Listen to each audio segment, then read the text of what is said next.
Hi and welcome to the Dice Tower. I'm Ella, and today we're taking a look at So You've Been Cursed by designer Scott Alms and artist Kwanchai Maria, published by Ludi Creations.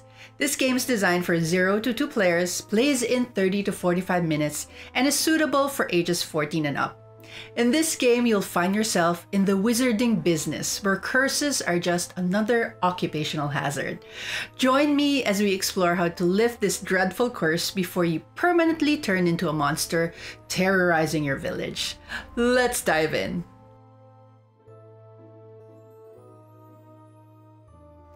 In So You've Been Cursed, the game unfolds over a series of turns, with the wizard player starting first. Players alternate turns, striving to achieve their unique victory conditions. As the wizard, you'll gather ingredients, steal coins, and cast spells to cure the curse before it's too late. Victory for the wizard is marked by reaching the top of the cure track. On the other hand, the monster player aims to eat and grow stronger, transforming into a legendary creature. The monster wins by reaching the top of the curse track. Notably, both players share the same token, with its position at the end of one player's turn determining the starting point for the other.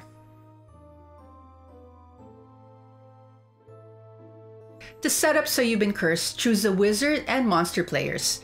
Place the village board in the center with the wizard side up, and position the player token on the wizard's laboratory space. Place the panic tile on the first space of the panic track, the dice next to the board, and populate the pastures with sheep tokens. Set aside the remaining tokens and tiles as supply, shuffle and place the town guard tiles face down on the pass, and draw 20 villager tokens to place on the board. Prepare and shuffle separate spell and power card decks for the wizard and monster respectively, and draw 4 cards each. Finally, set up the wizard and monster boards with their respective tiles and tokens. You're now ready to begin with the wizard's turn. On the wizard's turn, 2 key events occur. A new villager arrives, and the wizard takes up 3 actions. The panic track can influence the turn by granting additional actions, skipping the arrival of new villagers, or reducing ingredient costs. To introduce a new villager, the wizard draws a random villager from the bag and places them in a house determined by a roll of the 20-sided die. If the house is occupied, the wizard can place a villager in any empty house. The wizard then chooses from 4 available actions: buying ingredients, mixing the cure, casting spells, and stealing coins. For example, if the wizard wants to buy ingredients from the farmer at house 15, they must pay a coin to cross into the adjacent district before making their purchase. This demonstrates how wizard movement works across different districts, requiring a payment to move or an extra action. To mix the cure, the wizard performs this action at the laboratory. An example of mixing the cure would involve the wizard spending a silk thread and a wolf claw to advance the cure tile on the cure track. If the cure tile reaches the top space, the wizard wins the game. Casting spells requires ingredients and may need the wizard to be in specific locations. Spells can either have immediate effects, such as instantly moving the wizard or altering the game state, or ongoing abilities which provide longer-term advantages or challenges to the monster. These effects are played out according to the spell card instructions. Stealing coins involves a risk if the villagers are present, with success determined by rolling a 6-sided die.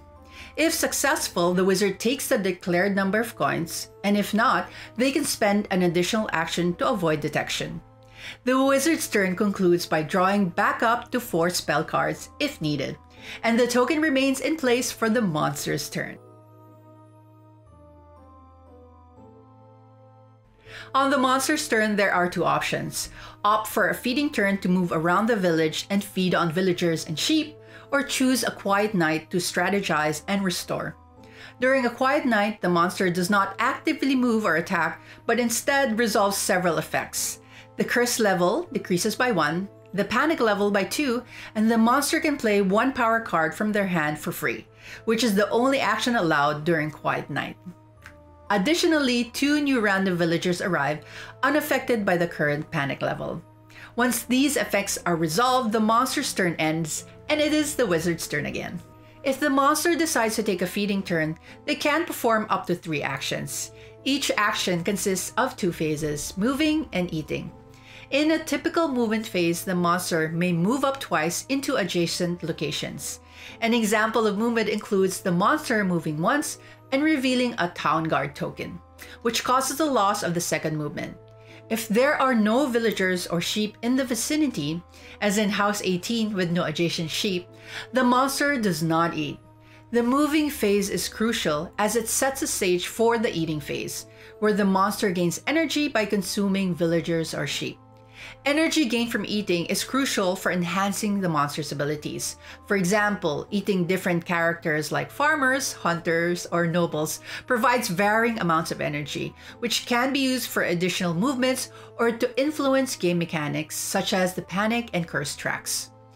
Power cards also play a significant role during the monster's turn, providing abilities that can be activated immediately, used once, or have ongoing effects. The monster must meet specific requirements to play these cards, like being in a particular location or having certain tokens on the board. The turn concludes with the monster adjusting the panic and curse tracks based on the villagers consumed, and if necessary, shuffling the power card discard pile to refill their hand. The monster's strategic use of movement, eating, and power cards can dramatically influence their progress towards winning the game.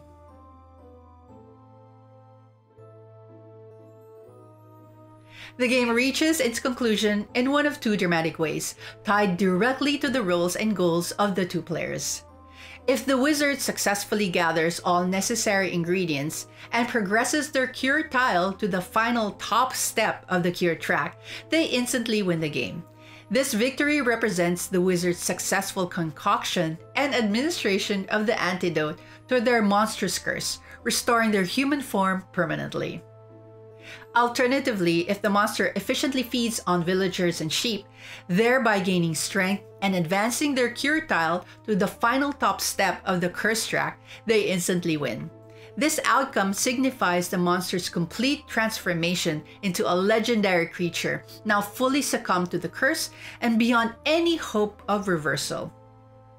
Each path to victory encourages strategic play tailored to the character's abilities and the unfolding situation on the game board, pushing players to either cure or embrace the curse that defines their fateful night in the village.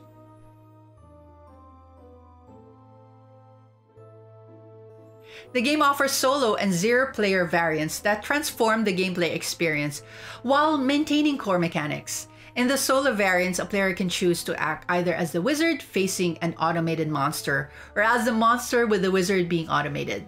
These solo setups mimic the interactivity of a 2-player game by using predetermined card decks that simulate the decisions and actions of the absent player. The 0-player variant extends this concept further by automating both roles, turning the game into a fully autonomous system where both the wizard and the monster operate under predefined rule sets. This mode serves as a fascinating demonstration of the game's mechanics. And that's it for our magical journey through So You've Been Cursed. Whether you're battling out with a friend, or going solo, or simply watching the magic happen on its own, there's enchantment in every game. I'm Ella, and thanks for joining me. Be sure to check out the link below for more magical insights into this game.